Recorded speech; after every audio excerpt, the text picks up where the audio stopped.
Hai, saya Dinar Kristiani Pardede dengan NIM 200302-037 dari MSPA ingin menyampaikan rangkuman dari Laboratorium Kualitas Air.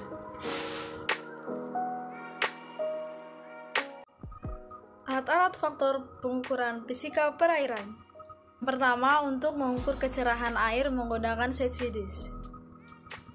Kemudian untuk mengukur suhu, kita menggunakan termometer.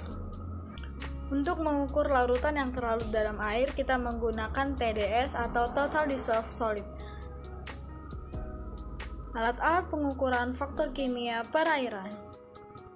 Untuk mengukur oksigen terlarut, kita menggunakan DO-meter. Untuk mengukur derajat keasaman air atau yang biasa disebut pH, kita dapat menggunakan pH meter. Alat-alat yang digunakan untuk penentuan parameter biologi. Untuk pengambilan sampel plankton, kita dapat menggunakan plankton net. Untuk pengambilan bentos, kita dapat menggunakan Suber net. Demikian materi pengenalan alat. Derajat keasaman atau pH dengan menggunakan alat pH meter dan cara kerjanya seperti yang tertera. Kemudian oksigen terlarut dengan cara kerja serta alat dan bahan yang telah tertera. Untuk pengukuran oksigen terlarut dapat menggunakan rumus sebagai berikut. Selanjutnya pengukuran karbon dioksida. Cara kerjanya seperti yang telah saya lampirkan serta alat dan bahannya sebagai berikut. Untuk mengukur karbon dioksida yang ada pada air dapat menggunakan rumus sebagai berikut. Alkalinitas dengan prinsip ditetapkan melalui titrasi asam dan basa.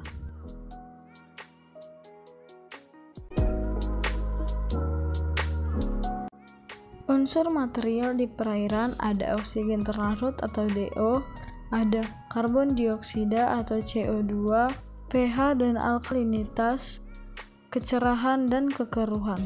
Biological oxygen demand atau BOD, chemical oxygen demand atau COD, dan ion-ion yang ada di perairan seperti major ion, minor ion, dan ion renik. Untuk major ion yang ada di perairan ada kalsium, magnesium, dan nitrogen. Untuk minor ion pada perairan ada silika dan mangan, serta ion renik ada aluminium.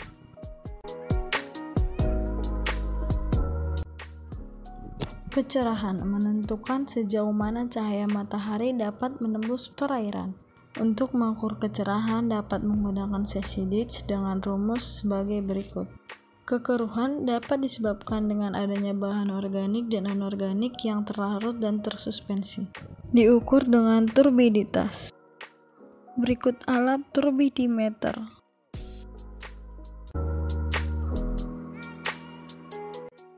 Pencemaran air yaitu terkontaminasinya air dengan zat lain sehingga mengakibatkan kualitas air menurun. Pencemaran air dapat mengganggu ekosistem yang ada di dalamnya.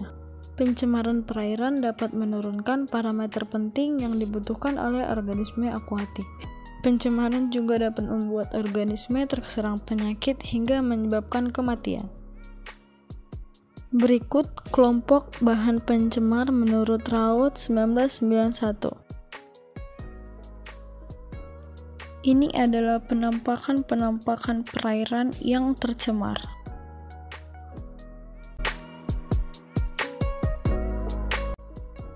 Pakan merupakan unsur terpenting dalam pertumbuhan dan kelangsungan hidup ikan.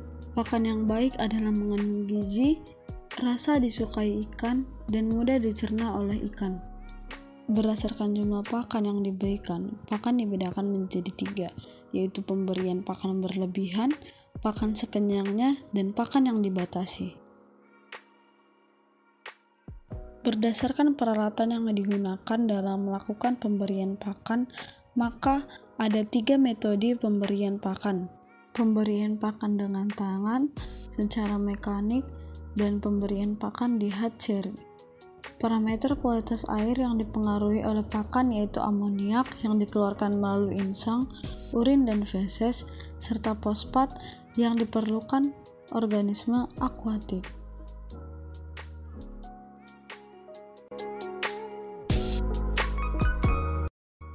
Aquaculture merupakan kegiatan budidaya yang dinamis dan berorientasi pada produksi sehingga melibatkan cukup banyak faktor dalam pelaksanaannya.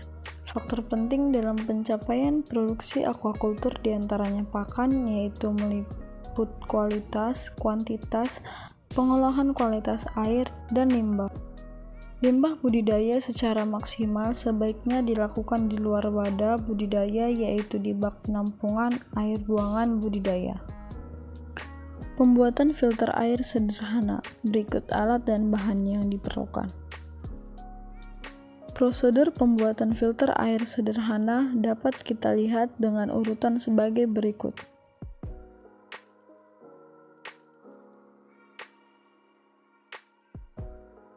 Fungsi dari bahan-bahan tersebut adalah yang pertama kerikil sebagai penyaring kotoran-kotoran kasar, arang untuk penghilang bau, ijuk penyaring kotoran-kotoran halus, pasir halus sebagai pengendapan kotoran halus, dan ijuk lapisan 2 sebagai media penahanan pasir halus agar tidak lolos ke lapisan bawahnya.